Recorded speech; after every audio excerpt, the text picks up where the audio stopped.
جی دوستو، ہمارا موضوع تھا پاکستان کے سینئر آرٹ کرٹکس، جس پر گفتگو کے اہم پہلو تھے چند مشہور ناموں کے ساتھ دیگر بہت سے بھولے بسرے ناموں کو یاد کرنا، ان کے حوالے سے ہمارے آرٹسٹ دوستوں کا کچھ اپنی یادوں کا ایک سلسلہ بیان کرنا، تیسرا ان کے لکھنے کے انداز اور وجہ شہرت کی خصوصیت پر گفتگو کرنا، چوتھا ہمارے ملک میں آرٹ پر لکھنے کا معیار، مسائل، اثرات و اہمیت، اور پانچواں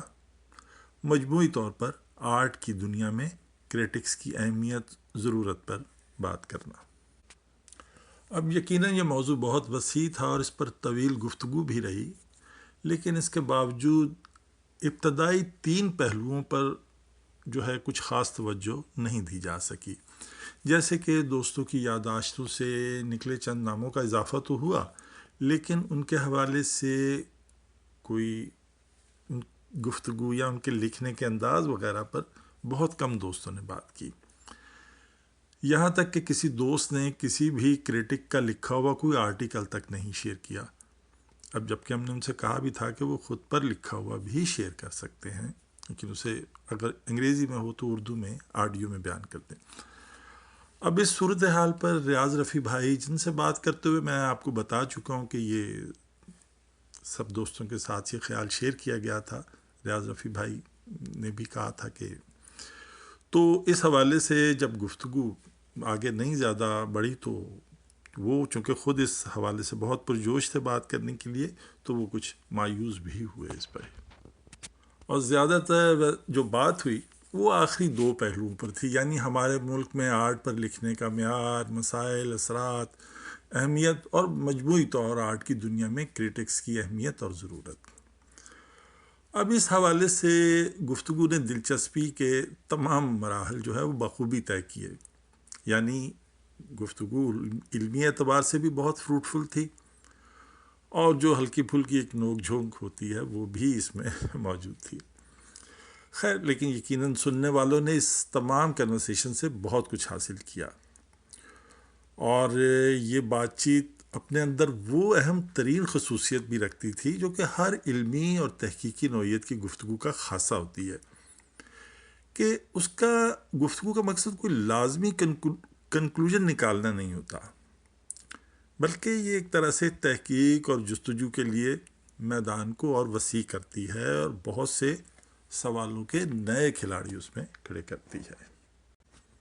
اب ان میں سے اگر کچھ سوالوں کی طرف آنے سے پہلے ہم دیکھتے ہیں کہ آرٹ کے میدان میں آرٹسٹ جو ہیں وہ 3 راستوں سے آتے ہیں، کسی ادارے سے، بڑے ادارے سے، یا کسی بھی چھوٹے ادارے سے، یا 1-2 استادوں سے سیکھ کر، یا پھر سیلف ٹاٹ،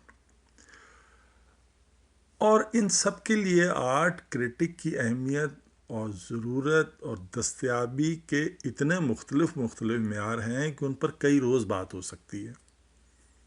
کہ کسی کو ملتا ہے، کسی کو کس طرح سے، یہ آپ مجھ سے زیادہ بہتر جانتے ہیں۔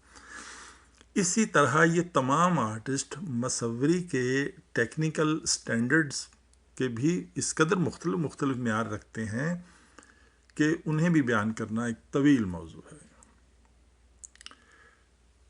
اگر بہت مختصر بات یہاں کریں کہ جیسے کہ بہترین تخلیق کار ایک سیلف تھاٹ بھی ہو سکتا ہے،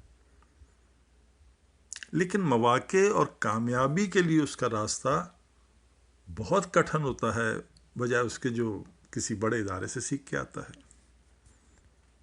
اسی طرح سے ان کی خود اعتمادی کا لیول بھی مختلف ہوتا ہے۔ اب جیسے کہ یہاں بات ہوئی کہ کسی بھی آرٹسٹ کا جو سب سے اہم ٹول ہے وہ اس کی خود اعتمادی ہے، تو دیکھا تو یہ جاتا ہے کہ کئی بار یہ خود اعتمادی عام درجے کی مصوری کے حامل فنکار میں بھی بہت شدت سے دیکھی جاتی ہے۔ تو پھر یہ خود اعتمادی کا معیار کسی آرٹسٹ کے کام کی کوالٹی کے ساتھ اس کا سٹینڈرڈ کون طے کرے گا؟ تو ایسی ہی بہت سی تفصیل ہے جس سے قطع نظر کرتے ہوئے ہم خاص سوالوں کی طرف آتے ہیں کہ آرٹ کرٹک کی آرٹ ورلڈ میں ضرورت ہی کیا ہے، اسے کون میدان میں اتارتا ہے، کیوں اتارتا ہے؟ کوئی فنکار کسی بھی آرٹ لور کو یا آرٹ بائر کو کہہ لیں، وہ براہ راست اپنے فن سے متاثر کیوں نہیں کر سکتا؟ اب یقیناً یہاں بہت سے دوست ان باتوں سے ان کا ذکر بھی کر چکے اور وہ مزید اتفاق کریں گے، جیسے کہ یہ خیال یہاں پیش کیا گیا ہے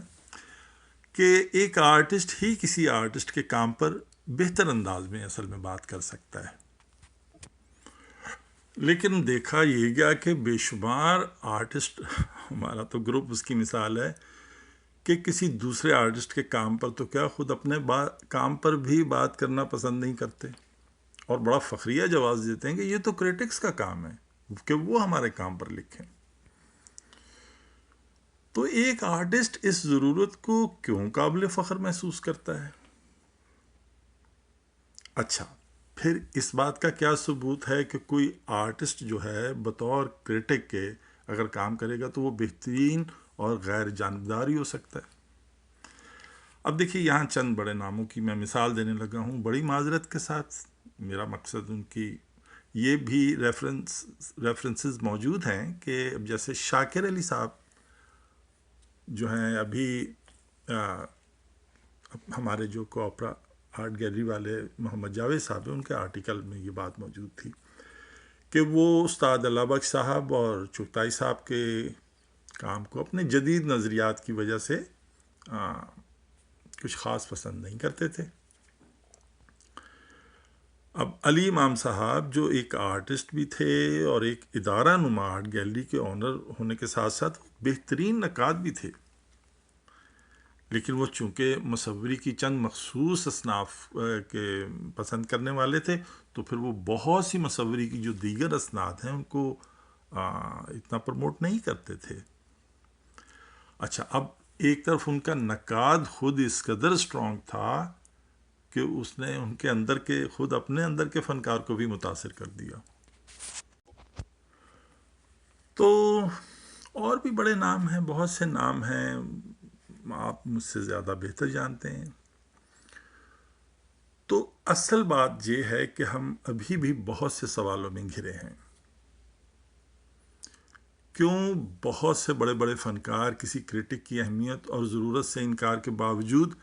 کسی غیر جانبدار، چاہے نام نہاد صحیح، تنقیدی آنکھ کی تلاش میں ہوتے ہیں، یا اسے بہت ہی آسان سوال پر ختم کرتے ہیں کہ ان کریٹکس کو بڑا نام کون بناتا ہے؟